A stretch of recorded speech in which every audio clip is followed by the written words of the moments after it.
अस्सलाम वालेकुम जी, मैं हूँ हिना सलमान एक नए एपिसोड के साथ के सामने हाजिर हूँ। व्यूअर्स, बात करेंगे आज कुछ नेचुरल मेडिसिन के हवाले से, होलिस्टिक केयर के हवाले से कि दुनिया में एक वाहिद ऐसी लैब है जो जर्मनी में एग्जिस्ट करती है जहाँ कुछ ऐसे डायग्नोसिस हो रहे हैं और डायग्नोसिस सेंटर के अंदर जो है वो काम किया जा रहा है जिसके रिज़ल्ट्स जो हैं वो बहुत ही पॉजिटिव आ रहे हैं। और वो रिज़ल्ट्स क्या हैं, रिज़ल्ट्स किस किस बेस पे हैं, कौन कौन सी बीमारियां जो हैं उन पे काम हो रहा है और कौन कौन सी बीमारियां वहाँ क्योर हो रही हैं, उन सब के बारे में आज हम बात करेंगे। और हमारे मेहमान ख़ास जो हैं वो कनाडा से स्पेशली आए हैं जो कि 20 साल से हॉलिस्टिक क्लिनिक और हॉलिस्टिक रिसर्च में माहिर हैं। और मैं वेलकम करती हूँ डॉक्टर बिशारत हुसैन को। अस्सलाम वालेकुम सर। वालेकुम सलाम। कैसे हैं सर? शुक्र अल्लाह का। आज आप क्या हमें करके दिखा रहे हैं?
किए हैं और हेल्थ कनाडा ने अप्रूव किए हैं ये रिसेंटली। तो ये जो भी नई टेक्नोलॉजी आती है उसकी अडॉप्शन जो है ना takes 20 to 30 years। It takes time. ठीक है। तो ये आते आते this is the future of medicine. Self feeling के ऊपर जो है हम इस वक्त जो है काम हो रहा है कि हमारा जो ब्रेन है it has so much capability कि अल्लाह ने हमें जब क्रिएट किया है तो साथ ही उसकी मेंटेनेंस प्रोग्राम भी साथ ही शामिल है कि तो वो कंटिन्यूसली हम काम कर रहे हैं। हाँ। तो हमारा ब्रेन इस वक्त जो है हम यूजिंग दीज डिवाइसेस 3000 के करीब डिफरेंट मेडिकेशन जो है हम रिलीज कर सकते हैं। अच्छा, टू क्योर डिफरेंट। ठीक है, आपका ये कहना है कि पेन होती नहीं, दर्द का कोई ताल्लुक है ही नहीं, it's all about pleasure, is it like that? अगर जो दर्द हमें फील होती है इंसान को, वो क्या मेडिकली दर्द होती है कि हमारे मेंटली हम लोग इसको कहते हैं ना कि महसूस कर रहे होते हैं कि हमें दर्द है? अच्छा, इसके मैं इसको दो डिफरेंट जो है ना डायरेक्शन से इसको मैं आपका सवाल का जवाब दूंगा। पहला ये है कि आपकी बॉडी के ऊपर कट लग जाता है, आप अभी काट के देखें तो सबसे पहला काम ये होगा कि आपको पेन फील होगी, ठीक है। और इसके बाद वहाँ पे स्वेलिंग हो जाएगी। ठीक है, स्वेलिंग का मतलब अब ये ब्रेन का एक मैकेनिज्म है कि जो ही pain is a mechanism of the brain, उसकी सेल्फ रेगुलेशन के लिए है कि यहाँ पे कुछ हो गया है and I need to scan कि क्या हुआ है। जब पेन शुरू होती है, इसके बाद जब आपकी इन्फ्लेमेशन होती है उस एरिया में, तो ब्रेन जो है वो इन्फॉर्मेशन भेजता है कि इस एरिया में कोई एक्टिविटी हो गई है, इसको कॉर्डन कर दो। जिस तरह पुलिस सीन पे जाती है, जहाँ पे भी क्राइम सीन होता है, वहाँ पे वो पहले सबसे ज़्यादा टेप लगा के वो एरिया बंद करती है कि यहाँ से कोई एविडेंस जो है ना इधर उधर ना हो जाए। तो एग्जैक्टली इसी तरह ब्रेन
वहाँ से मुझे नॉवेल्स के अंदर सेक्सुअल सीन्स जो हैं उसकी पिक्चर्स मिली, तो उन्होंने मुझे बहुत फैंटेसाइज कर दिया। अब वो लेवल आ गया कि कहती है कि मैंने नावल जो पढ़ने का मुझे नशा था वो मुझे अब नशा नहीं देते थे, मुझे सिर्फ वो तस्वीरें जो हैं वो ज़्यादा नशा देने लग गई। तो she move to the next level of player. Okay, अच्छा, वो कहती है कि कुछ टाइम के बाद फिर मुझे वो भी उसका भी कोई ऐसा क्या इट्स नॉर्मल, मुझे उससे प्लेयर नहीं मिलता था। नेक्स्ट स्टेज पे जाना चाह रही थी। और साथ मुझे फिर अर्ज होगी कि मैं नेक्स्ट लेवल पे जाऊं। अगर मैं उस लेवल पे नहीं जाती तो मुझे पेन शुरू हो जाती थी। क्रेविंग शुरू होगी। क्रेविंग इज अनदर वर्ड के मैं अब नेक्स्ट लेवल पे जाऊं। ठीक है। तो कहती है उसके बाद समहाउ मुझे जो है ना एक मेरी कोई आंटी थी, उसने मुझे किंडल गिफ्ट कर दिया। ठीक है। तो किंडल के ऊपर फिर मैंने जो है ना वो पढ़ना शुरू कर दिया। अब किंडल के ऊपर मेरी एक्सेस जो है पूरी दुनिया से हो गई। मुझे बुक्स जो भी मैं रीड करना वो करना लग गई। मुझे कोई भी जो पिक्चर्स हैं फैंटेसाइज करने के लिए वो अब मेरे पास अवेलेबिलिटी जो है, पहले अगर मेरे पास 5 टाइम्स अवेलेबिलिटी थी, आज मेरी अवेलेबिलिटी 100 टाइम्स हो गई। ठीक है। वो मैंने देखना शुरू कर दिया। इसके बाद ये हुआ कि मैं रिलेशनशिप्स में आ गई। हाँ। मैं अपने बजाय कि मेरे घर में कोई मेहमान आए हुए हैं या कुछ हुआ है तो मैं अपनी किंडल पे बैठी हुई हूँ। मैं घर में खाना बनाने के लिए मैं किंडल पे बैठी हुई हूँ। मैं बजाय सोने के मैं किंडल पे बैठी हुई हूँ। तो वो क्रेविंग जो इतनी बढ़ गई, फिर मुझे सोशल जो है ना वो प्रॉब्लम शुरू हो गए, क्योंकि मैं अब एक किंडल के ऊपर ही अपने आप को the whole world and the player was available on the Kindle. Okay. तो मैं उसको सारा करने इसके बाद कहती है कि मुझे वो भी अच्छा नहीं लगा। फिर मैंने इंटरनेट आ गया। मैं इंटरनेट पे जाना शुरू हो गई। मैंने चैट रूम्स में जाना शुरू कर दिया। चैट रूम से मैं वो करती रही, उसमें मुझे बड़ा मज़ा आया। डॉक्टर साहब, हम मज़ीद बहुत कुछ आपसे सवाल भी करेंगे और हम रिपोर्ट का भी इंतज़ार करें कि रिपोर्ट आए तो हम अपने नाज़रीन को दिखाएं कि ये जो रिपोर्ट है इसमें कौन से डायग्नोसिस आए हैं और किन किन चीज़ों का क्योर जो है वो इस नई टेक्नोलॉजी के साथ किया जाता है और किया जा रहा है। छोटी सी ब्रेक के बाद वापस आते हैं। Stay tune with us.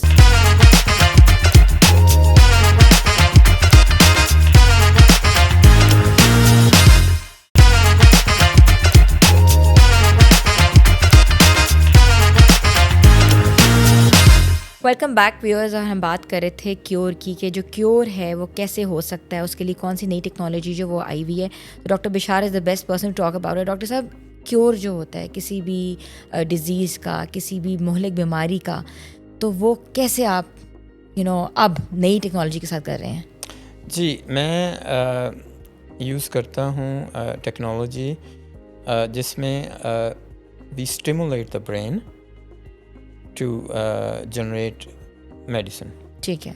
तो ब्रेन में हमारे कैपेबिलिटी है अबाउट 3000 डिफरेंट, ठीक है, मेडिसिन जो है वो जनरेट कर सकता है।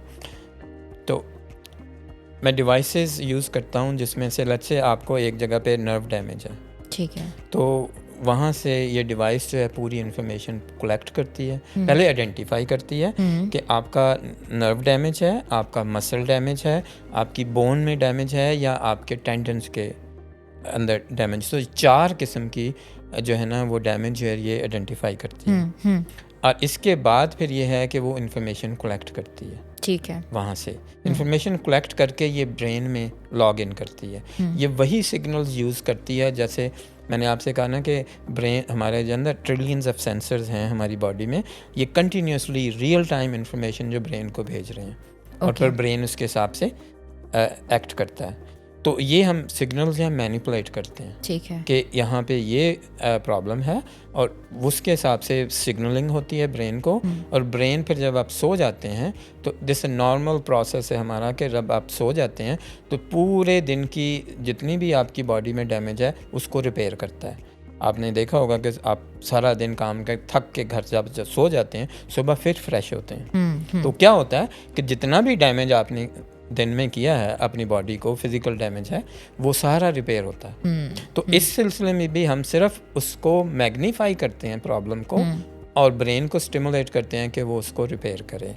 इस टेक्नोलॉजी में हम नर्व रिपेयर कर सकते हैं, जो कि मेडिकल साइंस आज की ये कह रही है कि नर्व रिपेयर नहीं हो सकता, या बड़ा मुश्किल है। अच्छा। हम टेंडन रिपेयर कर सकते हैं और मसल्स और इवन बोन्स, जो टूटी बोन्स हैं वो भी अल्टीमेटली तो हील हो ही जाती हैं। लेकिन सबसे बड़ी प्रॉब्लम ये है हमारे करंट सिस्टम में कि हम उसको पेन किलर दे देते हैं।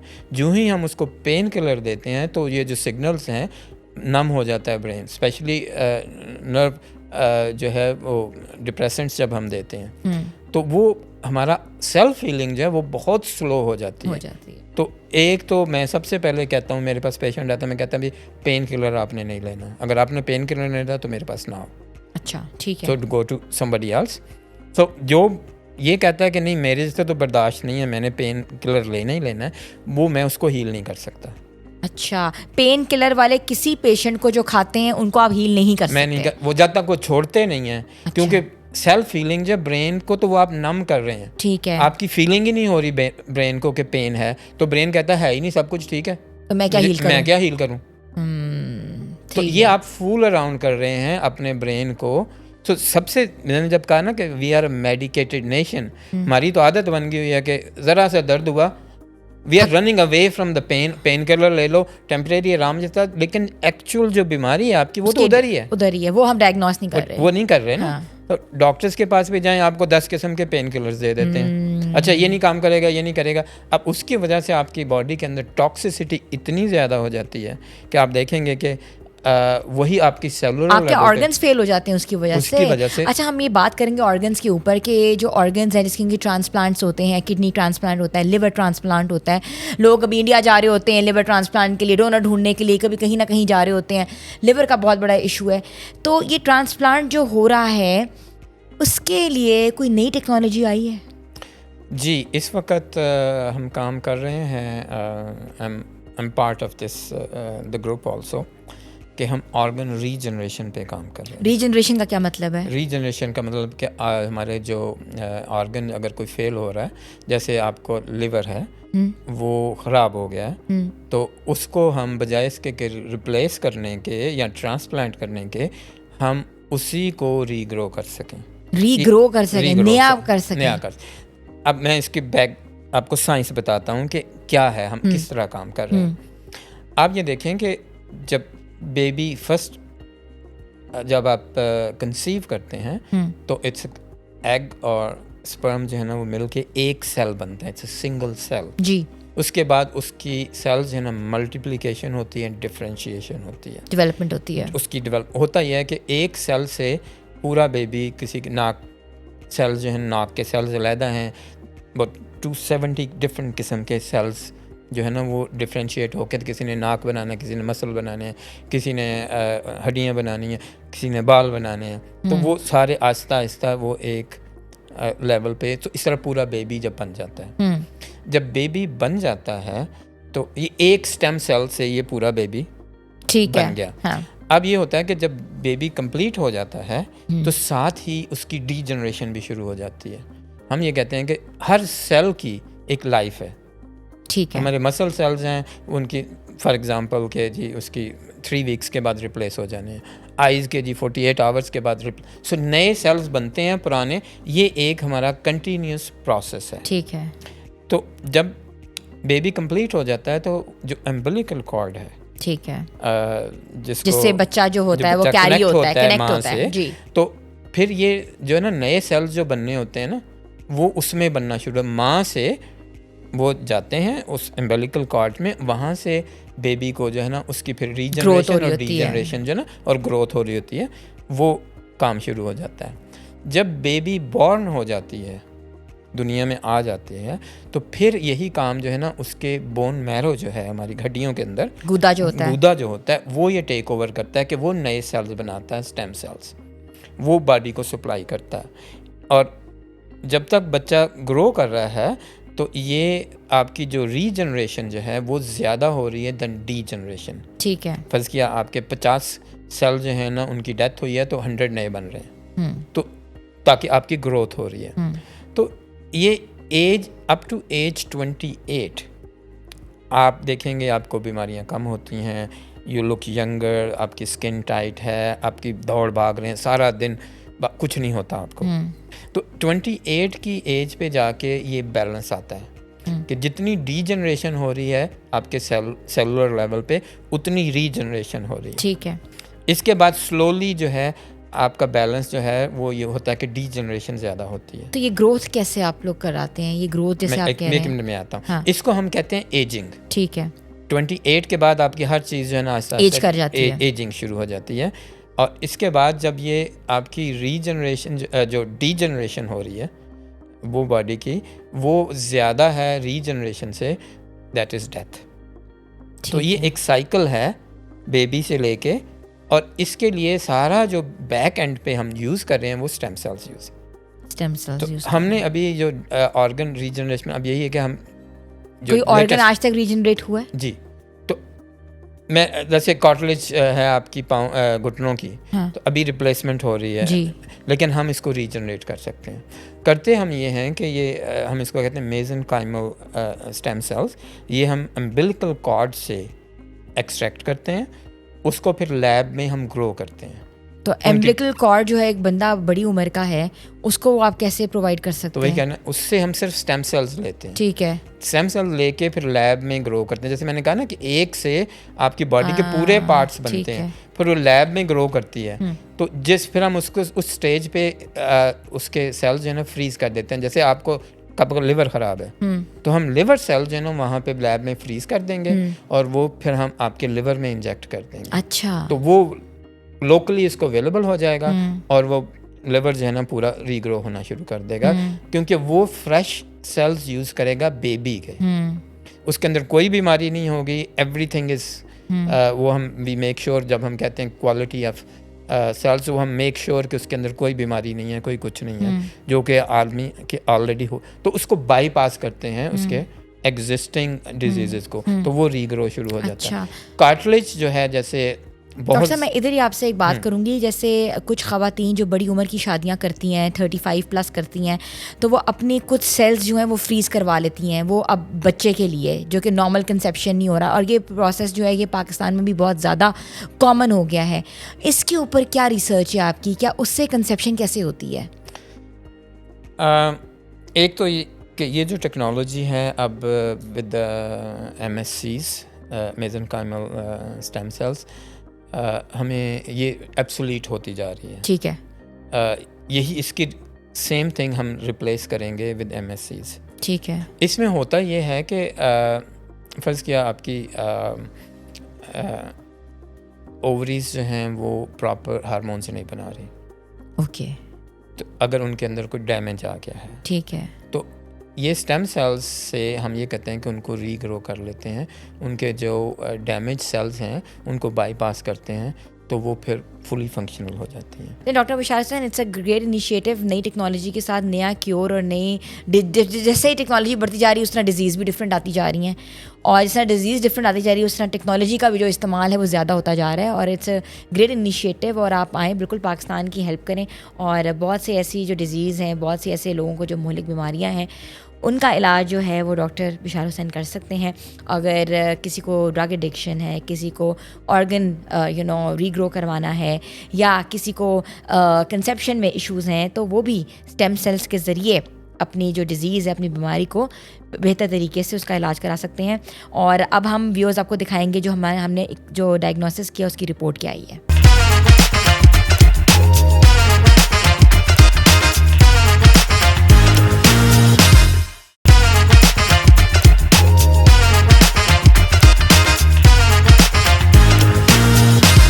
Welcome back viewers. तो हमने अभी जो टेस्ट किया था हेयर फॉलिकल से, उसकी रिपोर्ट आ गई है, तो हमने सोचा कि क्यों ना आपको रिपोर्ट शेयर करें और बताएं कि ये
आपको विटामिन B9 की ज़रूरत है, विटामिन E की ज़रूरत है।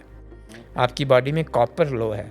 जब कॉपर लो होता है तो इसका मतलब है आपके मसल जो हैं वो प्रॉपर एनर्जी नहीं प्रोड्यूस कर सकते, तो आपको फटीग रहती होगी। फैक्टर होता है, फ्लेवोनॉइड्स हैं, विटामिन E है, ओमेगा 3 है, ओमेगा 6 है। ये सारी जो है ना आपकी कमियाँ हैं जो कि, और आपका गट और इंटेस्टाइनल जो है टॉक्सिक मेटल, ये फंगस है आपकी बॉडी में, ये सारे कंट्रीब्यूट कर रही हैं आपके जो ब्लड सर्कुलेशन सिस्टम है। जो आपको प्रॉब्लम आ रही है ना,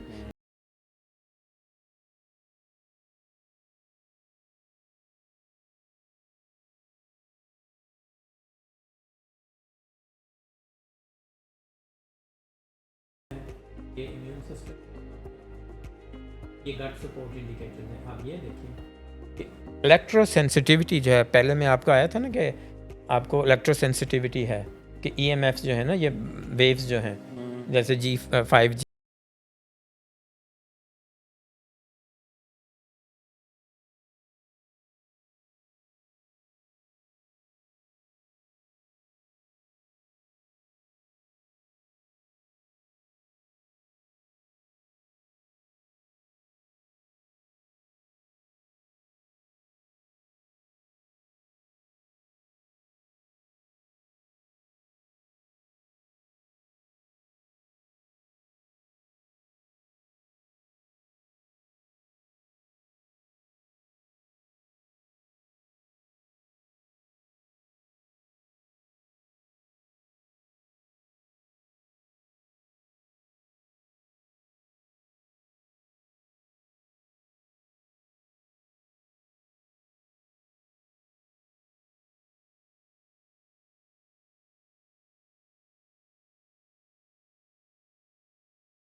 तो इसका लिए से मैं करूँगा, सबसे पहले मैं देखूँगा आपका एसिडिटी है कि नहीं, तो मैं ट्रीट करूँगा एसिडिटी को। जो ही एसिडिटी ठीक होगी, ये फंगस सारे आहिस्ता आहिस्ता डाई होना शुरू हो जाएंगे खुद ही, क्योंकि ये बैलेंस एनवायरनमेंट, अल्लाह मियाँ ने हमारी हर चीज़ को बैलेंस रखा है। जो ही आप आउट ऑफ बैलेंस होते हैं तो ये सारे तिलंगे जो है ना वो भागना शुरू करते हैं, आपको तंग करते हैं। तो क्योर कैसे होगा डॉक्टर साहब, इनके इलाज का किस तरह? मैंने ये बताया ना कि अब इसके बाद हम देखेंगे फंगस है अगर, तो हमने ये प्लान करना है हमने फंगस किस तरह, अगर मैं फ़र्ज़ किया इनको डिटॉक्सीफाई कर देता हूँ, फंगस एक दफ़ा ख़त्म होती है, ये अपने बेसमेंट में ही रहते हैं, उसी एनवायरनमेंट रहते हैं, वो फिर आ जाएगी। तो ही बेसमेंट में ना रहें। मैं तो कह रहा हूँ ना कि अगर वहाँ पे फंगस है तो फिर ना रहें, या तो उसको ट्रीट करें। हर जगह पे जहाँ पे भी डैम्पनेस होगी वहाँ पे फंगस आएगी, वहाँ से एनवायरनमेंट में जाएगी, और इसकी सिम्टम इतनी है, जब इसके इनके ब्रेन के ऊपर जो इफेक्ट हो रहा है वो इसकी वजह से हो रहा है। If you use a humidifier or you know that would be like helpful. Humidifier से आपकी डैम्पनेस कम हो जाएगी, लेकिन फंगस जो है वो तो उसको भी आपको ट्रीट करना है ना, उसको प्रॉपर ये कि मज़ीद वहाँ पे वाटर जो है, पाकिस्तान के हर घर में फंगस है, तो हर घर में बीमारी भी है। हाँ, हम तो उस तरह ही नहीं। तो ये जो फैक्टर्स हैं ये सारे प्ले कर, इसी तरह आप देखेंगे कि ये बहुत बड़ी काफ़ी रिपोर्ट होती है। Thank you so much doctor Bishar Hussain आपके आने का, और हमें बहुत ही कहते हैं ना कि इन्फॉर्मेटिव चीज़ों के बारे में आपने बताया है। और व्यूअर्स कहते हैं ना कि जब सेहत है तो सब कुछ है, और सेहत के लिए कहते हैं जुस्तजू करनी चाहिए, और जुस्तजू ऐसी करनी चाहिए कि आपको पता लगे कि आपके जिस्म के अंदर कौन कौन सी ऐसी बीमारियां जन्म ले रही हैं जो आपको आगे आने वाली ज़िंदगी में बहुत प्रॉब्लम दे सकती हैं, और उसके इलाज के लिए चाहे वो होलिस्टिक हो, चाहे वो नेचुरल मेडिसिन से इलाज हो, चाहे वो कहते हैं ना कि आप हिकमत का इलाज करें, इलाज ज़रूरी है। तो आज हमने छोटा सा आपके सामने बताया कि दुनिया में जहाँ आर्टिफिशियल इंटेलिजेंस आ गई है, दुनिया में जहाँ डिफरेंट किस्म की कहते डेवलपमेंट हो रही है, उस आर्टिफिशियल इंटेलिजेंस के साथ साथ जो डेवलपमेंट हो रही है, और जिस तरीके से आप कहते हैं ना कि अपनी छोटी छोटी चीज़ों के बारे में सोच सकते हैं और उनसे फ़ायदा ले सकते हैं, और एक छोटे से डायग्नोसिस के साथ आप उस चीज़ों का इलाज भी करा सकते हैं। तो जो एक्सपेरिमेंट है इसके बारे में हमें ज़रूर आगाह कीजिएगा, हमने आपके सामने जो किया है, हमें अपने रिव्यू ज़रूर दीजिएगा। एक नए प्रोग्राम के साथ फिर हाज़िर होंगे आपके साथ। Thank you.